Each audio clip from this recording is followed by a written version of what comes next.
Welcome everybody, my name is Marcus Stone, and in this video you will learn how you can make video faster in MyMovie.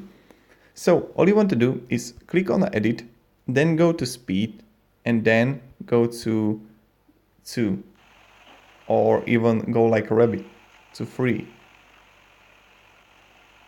So it's really perfect, but what we are going to do, I'm going to show you a good trick. No, oh my god, I deleted the video. So I'm going to choose it again.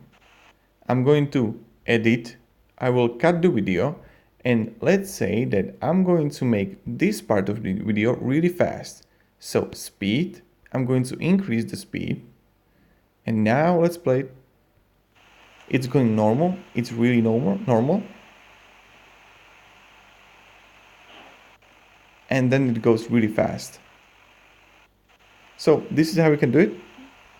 Hope this video was helpful. If it was, you can support me and subscribe. I'll be really thankful for that. And also write me in the comments what else would you like to learn from MyMovie, and I will make a tutorial on it. Thank you everybody. Have a great day and see you in the next video.